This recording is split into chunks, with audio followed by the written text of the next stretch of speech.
Hey guys, Bill Crosby here. I wanted to walk you through a critical way that you absolutely have to be using Facebook if you are planning to use Facebook for any sort of organization of any sort of like networking event or anything that you might be doing locally. I'm going to show you what I'm doing. It's a very effective strategy to develop things locally, and it works well within the guidelines of Facebook. Now currently I am on my Friends tab. Okay, so what I've done is come up here and clicked on my Friends tab and opened up all connections. Okay, as you'll begin to see as you're looking at this, I have all these things called lists set up. Okay, and I try to categorize everybody that is a friend of mine into a list so I know who they are and how I could potentially communicate with them at some point in the future. One of the ways in which I'm doing that is by grouping together local people. Let me show you how that works. As you'll see right here, I've got this group called Chicago people. And that's really important. Now, one of the things, if you haven't done any of this, it's really easy to do. Okay, I'm going to show you an example here with this person here who is in Tacoma, Washington.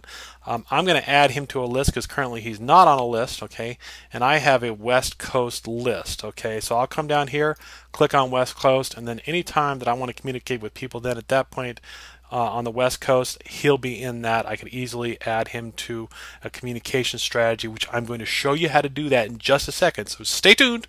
I'm going to show you why this makes a lot of sense. Okay, so then going down the line here, okay, I might want to add some more people, like I can do with this person. I've got a southern United States that I could add that person to. I've got Hawaii I could add that person to.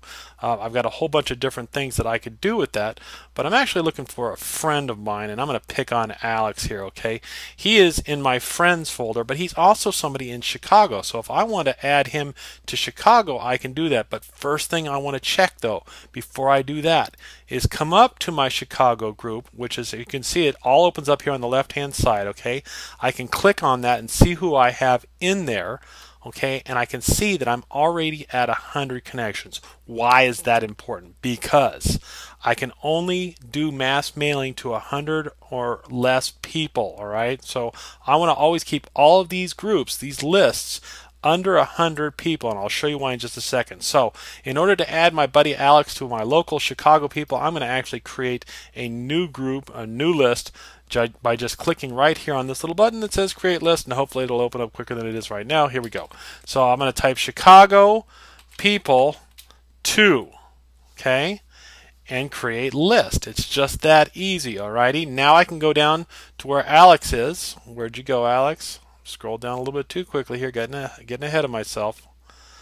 And oh, I'm in Chicago. I gotta go back to all my connections. Okay, I'll go back to Alex. When I find him, here he is, and now I can add him to my Chicago people. I don't want to add him to that first one because it's already got 100 people in it. Chicago people 2. Bing. I've got a second group now started for Chicago people. Let me show you why this is so important when you want to organize a local group. All right, this is kind of voodoo stuff. So I'm going to come over here. I did just create an event here a second ago. Okay, so I've already got this event open here. Okay, so I just clicked over to it really quickly. Like I said, I haven't made this event public yet, so don't go looking for it. Tomorrow it'll be public. We're waiting to hear back from the hotel to make sure that we've got a space on the date that we want. So once that's done, then it'll be public, and there'll be a nice little picture here too. But if I wanted to go ahead and now start inviting people to this list, okay, all I need to do is click edit, invite people to come. Okay, and this is where that Chicago group is going to become very important because I can filter my friends based upon the lists that I have created already. And there we go, Chicago people. I already know I'm under the 100 for this. Okay, I can click select all. I can then add a personal message like, what a great event, you have to come, and click send invitations, and bang, that goes out to everybody in Chicago that I know is already interested in social media. We're already connected as a friend around the Chicago thing in social media. What a targeted selected group to send that out to.